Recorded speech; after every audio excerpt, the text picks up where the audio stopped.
Hello, everyone, and welcome to the new episode of Entrepreneurship Lab. This is your host, Nevena Bajalac, welcoming you once again to the new episode where we bring you amazing entrepreneurs with hands-on experience to teach you and so you can learn from them as well. Today, my guest is coming to us all the way from Florida, and her name is Tonya Turrell. And Tonya is a tech entrepreneur, and her story is absolutely amazing. And she will share with us her journey and how she build an incredible platform for entrepreneurs to network and connect. So Tonya, welcome to the show and thank you for being here. Thank you. Thank you for having me. So Tonya, I love my listeners to introduce themselves. So tell us a little bit more about your background. Have you always been an entrepreneur? Did you work in corporate? How did you went on entrepreneurship journey? Yeah, it's been quite a journey. It's been a roller coaster journey for sure. I have been an entrepreneur for, gosh, I guess about 21 years now. My background, I worked for a business-to-business technology marketing company in my early 20s. And then I had the opportunity from a client to start my own business. So AOL was my first client. It's, back in the early 2000s when sort of pre-Google search being what it is today, when and I don't know, maybe some of your listeners will remember the old thick yellow, like physical hard copy yellow page books. This was when all of that was moving online, and that's really what started my career, was getting a big contract with AOL. They were actually shutting down a member services facility in Ohio, and we had the opportunity to interview their employees that they were about to lay off and hire them for our business. And then they gave us a contract for as many seats as we could save from their member services team. And that's how we started. So I think we went from, a two-person company, my husband and I, in early 2003 to having 108 employees overnight with a big AOL contract selling AOL Internet Yellow Pages. That's incredible. First of all, I just want to say you look so young. So you caught me off guard when you said 20-something years entrepreneur. I'm like, no, like you look like 30. So I don't know what you're Oh my secret gosh, you just made my whole day. I am not lying. For everyone listening out, you go on YouTube and go find Tonya on LinkedIn or all the platforms. You will see like she looks amazing and super young. So you caught me off guard with that, Well, but that's another topic. You. Like You've made my whole day. that's another topic of how you keep yourself look so young. I think for some health podcast and wellness podcast or something like that. But that's amazing. So what did you guys build at the time, the platform? What exactly is your background, like tech? Are you a programmer, like software developer? No, I am so non-technical. I don't understand how I ended up in tech, other than I was in marketing and, worked for a tech marketing company. So yeah, I mean, back in those days, we were doing direct sales, on-premise sales. So we were deploying salespeople into cities and selling the directory product. And we also did phone sales. But that wasn't really my background. My background was lead generation for tech companies. So quickly sort of diversified into business to business lead generation for tech companies. And, that was sort of my comfort zone and zone of genius. So of course we migrated the business there, which was a good thing because AOL ended up selling off their Yellow Page product a couple years in, and we built out the other aspect of the business. But like I said, it's a roller coaster. And 2008 happened. After that, business got really, really tough. Clients were, cutting marketing budgets, and we held on for a couple years. But by 2010, one particular client got a new head of marketing who had her own firm that she worked with, and that represented about 80% of our business. So yeah, I mean, it hurt us. We went down. I mean, we had to reduce staff by, gosh, I don't remember, probably about 80% overnight. And then that just set us on a path to end up in bankruptcy. Yeah. So today your company is called Launchpad, right? So can you tell us the journey from the first company, and then we're going to talk about what Launchpad does and how did you get to that idea as well? Yes, absolutely. Because the idea for the Launchpad comes out of this 20-year journey of failure and then success and, all the learning along the way. So that company, it was called Cornerstone Marketing Services. And in 2010, at the end of 2010, we shut our doors. But we ended the business on a Friday, and I launched the new business, Leads on Demand, on a Monday, and just scaled back to my core team, told my clients we were rebranding. No one even knew we were in bankruptcy. We just shut down one, started another, and kept going. So we fulfilled the contracts of the first business in the second business. And, we sort of took all the major key learnings, operated with a small team, innovated out of necessity, because we went from something like 65 employees to 6 overnight, like from a Friday to a Monday. And we had to appear like we had to punch way above our weight. We had to appear like we didn't just downsize that dramatically. We didn't want our clients to feel it. So I got back on the phones. I got back on the phones doing lead generation to try and figure out how can we be more productive and perform like our team of 60 with few of us. And really that question was, how do we increase profitability without increasing headcount, because we had to keep our payroll costs low. And that just led to some, innovations. Rather than outbound cold calling, we drove inbound. We offered incentives for IT leaders to take a survey and tell us what they're buying so that we can pre-qualify them prior to calling them. And, I see now I get email surveys all the time saying, take this survey for a $50 gift card. That's something that we started in 2010. And now I see it's everywhere. And what that allowed us to do was, as a team of 6, we outperformed our former selves of 60. And, Wow. cash was strong. Our team was well paid. I asked the question, with a team this small and our costs so low, how do we scale this through performance versus headcount, through profitability versus headcount? And so our team was really well paid. I had, lead B2B outbound, like lead generators who had formerly earned $12 an hour were now earning, they didn't even care about their hourly rate because they were pulling in $5,000, $8,000, $10,000 in bonuses every month because we were performing so strongly. And that business, I sold in 2015. So I took an exit in 2015. It was a cash machine. Advisors said we were crazy for selling it. We were sort of at the top of our game, but my kids at the time were 7 and 9 at the time. And, I'd worked so hard and I really wanted to spend time with them while they were that age. So I did exit the business, and we spent 5 years traveling the world. Wow. Yeah. Which leads to 2020, the world shuts down, right? But even prior to 2020, my non-compete was up with the buyer of my previous business. So we sold February 2nd, 2015. We launched the Launchpad February 2nd, 2020, officially as a lead generation agency. But this business really was started because, I always had this idea. The outbound lead generation is a tough business, and it requires a very, very specialized skill set to do it at the level that we were doing it. And I always had this idea to create a digital channel. So in the space, tech marketers call it demand generation, and that term never made sense to me. We don't need to generate demand. The demand exists in the marketplace.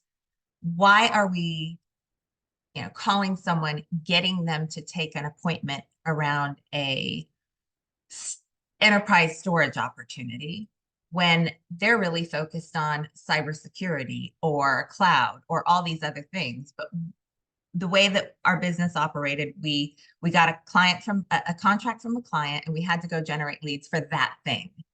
But if that IT buyer had other things going on, we couldn't serve them, which never made sense to me.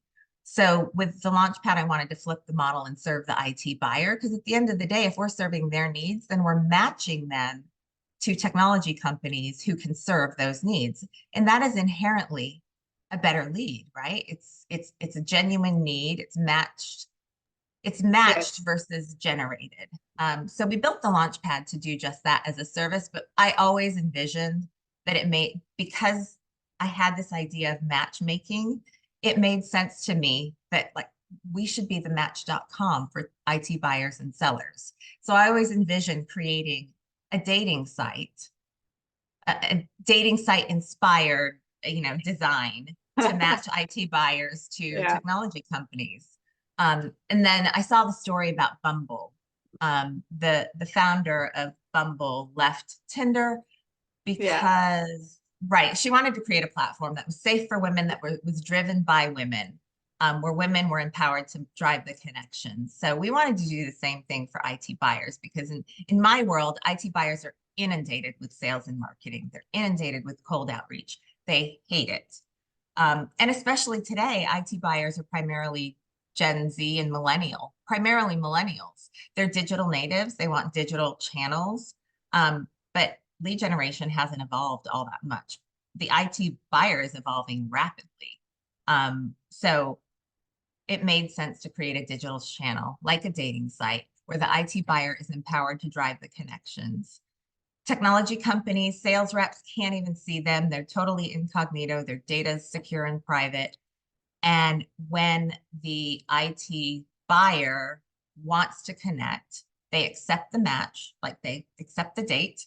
And that's when the vendor can see them. So they're not going to be inundated with unwanted outreach.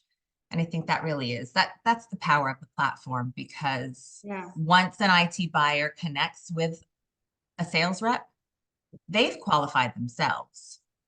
Yeah, yeah. I mean, I have so many questions for you, but I want to something that caught my attention and that I love talk about, and I learned, because sometimes we have a reflection that the big companies are performing well, while they can be struggling and in debt and on verge of bankruptcy. And you said you guys outperformed yourself from Yeah. 65 to 6 employees. So what was the difference? Were those the same employees? Were they just more productive? Did you change your approach on how you were working? What is something that you change to achieve that? Because that's the dream, right? You have Right. less, you know, at this digital age, you don't need the office, you don't need to pay a corporate space, you don't need to, commercial space, you don't need to pay the hundreds of employees, but you have 6 employees that, you scale to multi-million-dollar companies. So what are some things that you guys did to achieve that? Yeah, two big changes, but the 6 employees were our top 6 performers. So, we retained the top 6 performers. And then I think the two major things that we changed was I really just asked a few questions. Like I got to take a step back, and, we were basically blowing it all up anyway. So we had a chance to build from scratch, like just blow it up and let's build it the best way possible. Um, and so the first question I asked was, how do we do this so that it is more fun and more profitable and easier? The world that we had come from, cold calling, I mean, it is soul sucking work with not much result. And so you have to work so hard and dial so many times just to reach a person. And then when you reach that person, you may or may not convert it because of the way that it was structured. So, and because there's no pre-qualification. So you work so hard, you dial so much, you're so persistent, you finally get a live person on the line. And if they're not buying what you're looking for, then you're done. So really it was, getting creative and asking the question, how do we do this so it's more fun, more profitable, and much easier? And that was when the idea to do outbound email marketing to offer surveys to IT buyers so that they could pre-qualify themselves. So, we just did an outbound email marketing effort offering an incentive Because as an agency, we were paid by the lead. So it was just important to have more leads per hour that we worked, because we were fewer people. And then with fewer people, we got to say, well, if you hit certain thresholds of performance, then you can earn more. So you perform like one person, this minimum expectation, then you get your hourly rate. But if you perform like incrementally higher than that, then you'll get a little bonus. And you perform a little incrementally higher than that, then there's a bump in bonus, and so on and so forth. So, we were, in terms of productivity, when we were just sort of operating on an hourly rate and not essentially sharing in the revenue of growing, that revenue, pay for performance revenue, the more that a rep contributed, the more that they can earn. And so they push themselves to hit those different thresholds, and the way we set it up is, if they got, I think it was like 70 leads a month, qualified leads, scheduled appointment, they got those over the course of a month, and they would earn the max bonus all the way back to the first lead, and that equated to about $10,000. So everybody was pushing for that $10,000 bonus, and magically they were performing like 10 people versus one.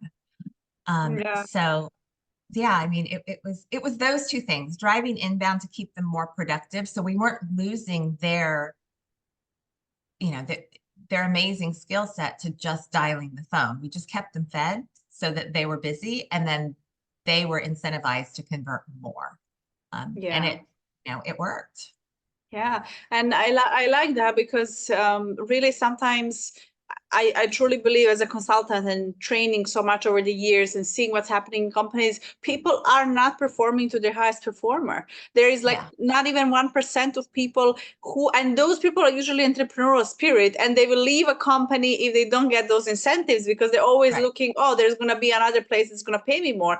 But otherwise, other employees, mostly, let's say 90-something% of employees, are not even, touching the surface of what they can do. And I like that, that you actually kept the high performer, you realized we're high performers, and then you just said, let's find a way to push them, which was incredible, because then you have, like you said, people who are happy, who are earning money, they're satisfied, they want to stay, you're retaining your team, you guys are happy, they're generating business. And I mean, it's a great way to think, and how much in expenses you have reduced, so right. Yeah. I mean, our payroll costs were a fraction, which was, always the highest cost, and it was a fraction.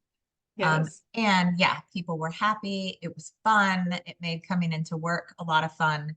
And, I remember in those days, like my accountant and financial advisors would say, why are you paying so much in bonuses? Across 6 people, we might be paying $50K a month in bonuses, but look at what we're generating, and look at our margins. So it's worth it all day long to share in it, and it's just more fun to share in it. Yeah, So, absolutely. Yeah. So let's talk a little bit more about exit strategies, and deciding to leave your business, especially it's like you said, cash generating machine. But you had a strong reason to spend time with your family, which of course it's time we cannot take back. And that's the goal for a lot of entrepreneurs, that we free up our time eventually. But did you ever thought about, having someone to run the business as a CEO, and you guys go and take your trips, or was it very much connected to you and your husband? I don't know if you worked together at the time, or what was it, a very good offer that you guys said, you know what, let's just leave? What was something that led you to exit? Mostly it was that I just became aware my kids are growing up so fast. They're 7 and 9. They're getting ready to approach being teenagers, and I just felt like I felt the pressure of time, and knowing that window's closing, and that when I was with them, I was present, but I didn't necessarily have as much time with them as I wanted when they were little. And so I thought, we're at the top of our game. We're so profitable. if we're ever going to sell, it's now. If we're going to, get a great price for our business and take a great exit, it's now. And so we put the business on the market just to see, just to see who would bite, which was a great experience too, by the way, because I think we had 3 potential buyers. They gave us feedback on, what needed to change in the business before they would buy it. And that was a year before we sold the business. It was free consulting, basically, right? Yeah. So we took all that feedback, implemented it, and then put the business back on the market a year later. And, we had, we had a buyer within a month, and it took a couple months to negotiate the terms. And for us, it was the right price that bought us time to enjoy, our young family while they were still young. Yeah. And I wouldn't trade it for anything.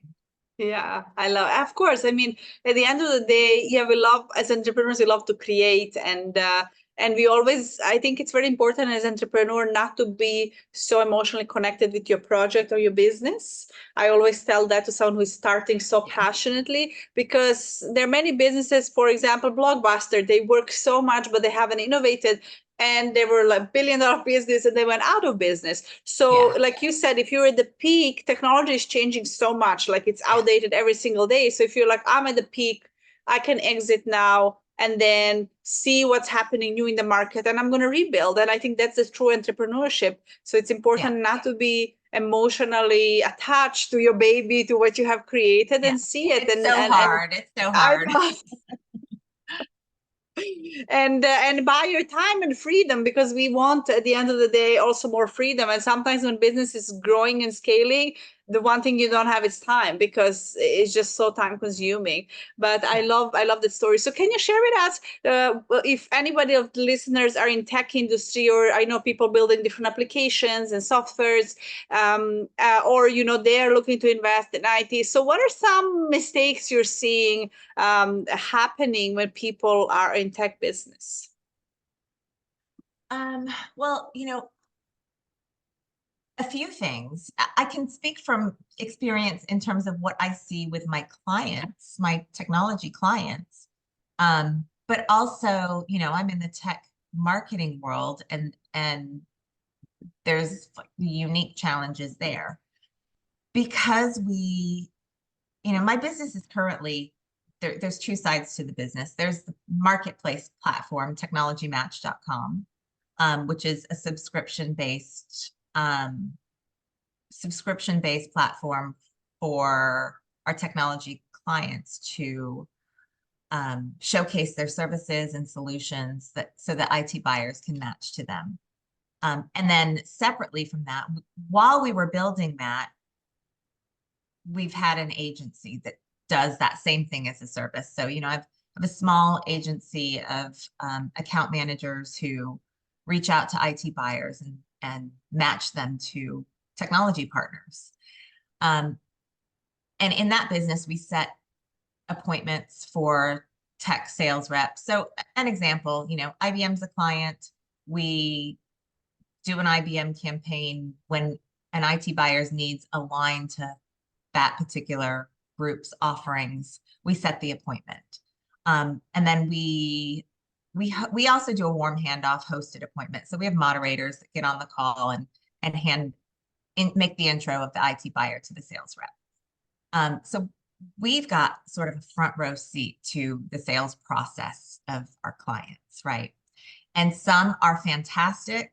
Some are so strong at relationship building and understanding that it's important to listen to and understand the needs of the IT buyer. And that's something that we do on the front end too. We do a thorough deep dive into their needs, their pains, their challenges. Why do they need to make this change or purchase? Time frame, budget, decision-making authority, all of that stuff, and provide it to notes to our clients. But occasionally, what I see is, and probably more often than occasionally, too often for my taste. Sales reps who, want to push the product that they are probably more highly incentivized to sell, and they're not listening to the needs of the IT buyer, or they come to the call unprepared, or they're on their own agenda. And I witness it over and over and over again when if a client comes to us and says, my sales reps say these leads are weak, we go to the recording and listen to what happened on the actual sales call. And I would say nine times out of 10, it's because a sales rep didn't listen, didn't build a relationship, had their own agenda. And so I think, when sales is approached as, I just want to push this product because I want to make my commission this quarter or this month. Yeah. They lose them. But when we have clients, and we've got great clients, great salespeople who show up to the call prepared, they've read the call notes, they lead with the data that they have. Hello, Mr. Customer, I understand you're having challenges with XYZ. Tell me a little bit more about that. Help me understand. Yeah. And they go in with curiosity because they genuinely want to understand. Those are the deals that are won. Those are the ones that are converted to pipeline. So, in terms of like tech, sales, and marketing, that's just something that I see over and over and over again in terms of unfortunately, unfortunately, that's in all sales, right? I mean, we talk about real estate sales everywhere. People just come and they're like, this is it. And I'm like, you have to build that relationship, and you have to listen to what people want and need and what are they looking for, no matter if they're buying business, if they're buying a house, if they're buying a product, a cream. I don't care what is it they're buying. You have to. And as someone I've been in sales my whole life, it's really that relationship building, because people remember that. And even if at that point they don't buy from you, they come back to you. So whenever somebody's fully commissioned worker, all they have to do is build a relationship because probably come to them because they're an expert and they know this person is not just there to make their commission and don't care. They're here to hear me out, find me the right thing. Sometimes it's not the right fit, and you have to be like, no, I don't think this is the right fit for you. And that's what people at the end of the day appreciate. Yeah, exactly. And, I think at the end of the day, sales is just service.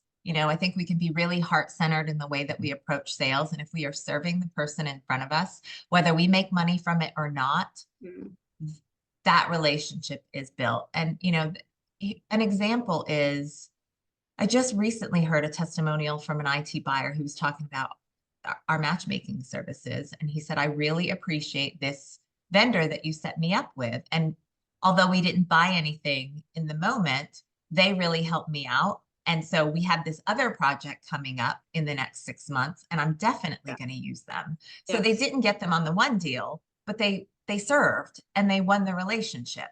And, another funny story, when we started the Launchpad, so in 2020, I reconnected with an old client who remembered one of my reps who some of my people have been with me through 3 companies now. So she was with us when we started the Launchpad, and he remembered her name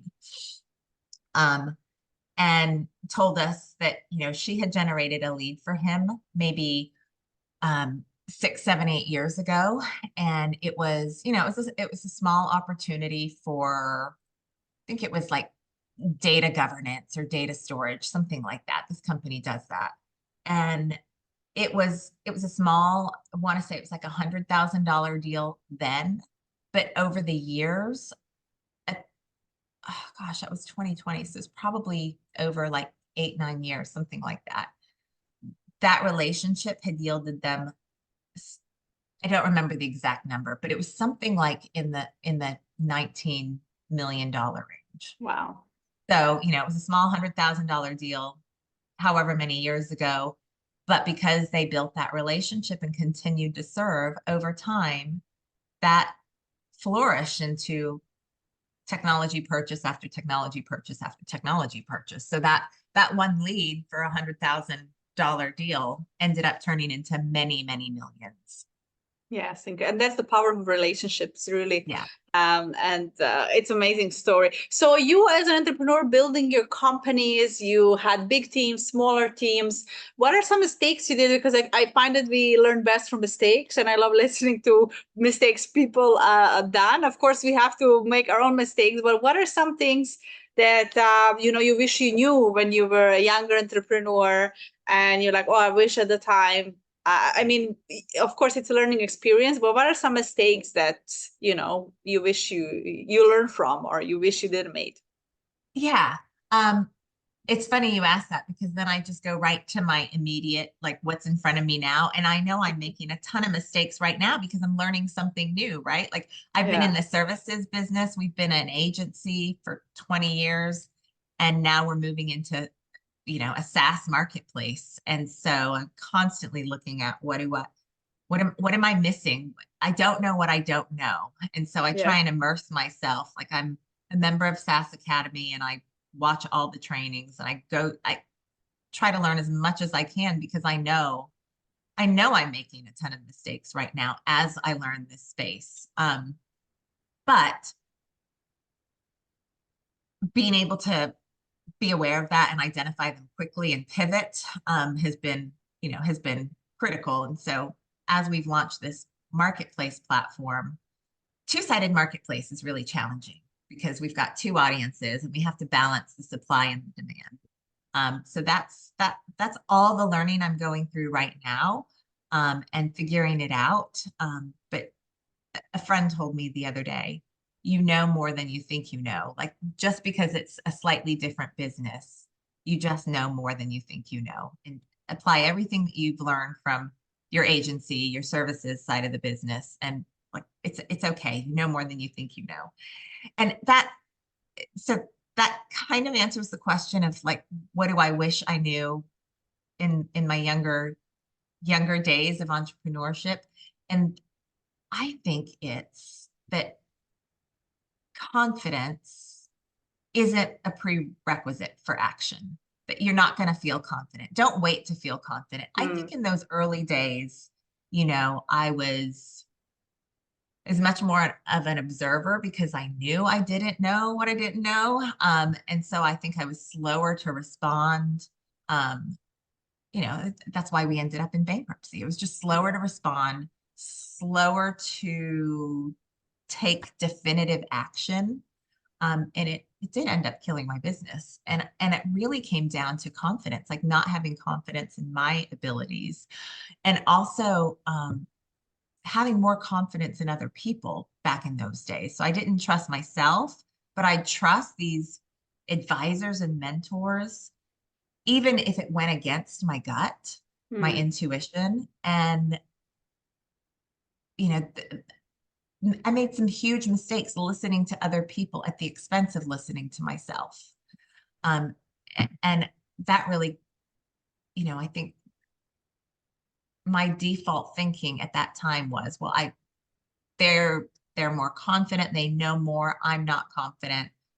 Therefore, I'm going to listen to those who know better than me. Um, Yeah, we're not yeah, aware that also in order to grow, sometimes a lot of companies are copying what their competitors are doing, which is fine because you can be like, okay, what these companies are doing, which departments do they have? I'm going to do the same. But for me yeah, as a consultant, I always ask, why are you just looking at your industry? Why you have to have this long process? Or the whole, in the whole history of this business has been done through 3 steps. I'm like, why? Can we make it one step? So I right. think being a disruptor and thinking outside the box is how all the biggest companies were made, right? And Yeah, yeah, and that's why sometimes, of course, that we are sometimes not sure and not confident because we know we don't know, right. and we are like, let me ask someone who know we Yeah, follow. But sometimes we should, I think, always listen to the customer, be obsessed. Like I love, yeah, like Jeff Bezos says, be obsessed with customer yeah, and what a customer wants. Like when you're so obsessed with your customer, there is no way you're not going to succeed. That's yeah, just what I learned. yeah. That's Yeah, so true. That's so yeah, true. Yeah. So, I think for me, understanding that I can trust my intuition without feeling confident in it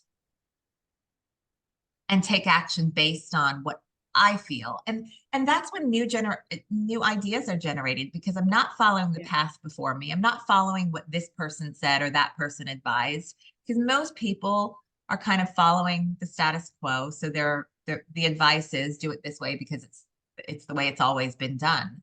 And I think like the two businesses that I created after that bankruptcy have had success because we didn't do things the way that they'd always been done.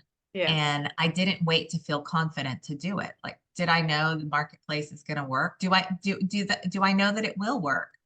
I believe in it, and I know that we're addressing a need in the market that IT buyers need, and we're obsessed about them. So we build all the functionality for them. But you know, it may not work. Who knows? I mean, we've seen crazy things over the last 4 years, so who knows? But I'm going to take those action steps anyway. I'm confident in my vision. I've got a really clear vision for it. And so confidence comes through action.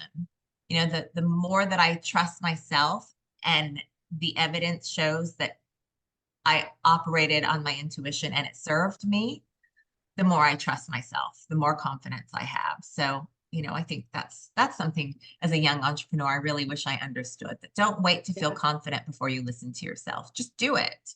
Yeah. Confidence will build from you trusting yourself. Yeah, and doing the action and succeeding, and absolutely. Yeah. So Tonya, so I want to ask you the last tip as we're wrapping up the episode. The last tip you would give to anyone striving to be entrepreneur or tech entrepreneur. What is some advice you have for them? I think, well, two things that I kind of want to address for an entrepreneur, and that is, first, and I see so many people skip this step, is you have to have a very, very clear vision. This is no matter what business you're in, even if you're not in business, just in life, to have a very crystal clear vision of exactly what you want to create and why. And I don't mean that like on a surface level of, you know, an idea of what you want to create. I mean exactly what you want to create, that you can see it, taste it, touch it, smell it, you know, that all your senses are involved, that you can see it so clearly that it is more real than your current state of reality, right? Because there's so many challenges that come up. You know, the path of an entrepreneur is rocky and uncertain and up and down all the time. It's a roller coaster, and it's really hard to continue on the path to create what you want to create if you're not dialed into that vision, that it's more real than your current state of reality. Like, and you know, imposter syndrome comes up, tune into the vision. Challenges come up, tune into the vision. It can pull you when things get rough, when things get challenging, when you start to lose faith in yourself. I think it's really important that your vision is bigger than that, and that your why is bigger. So those two things, get really, really clear on your vision, and very clear on why that vision is important to you. I think sometimes, you know, we have a loose idea, but aren't clear, challenges arise, and that's when people throw in the towel.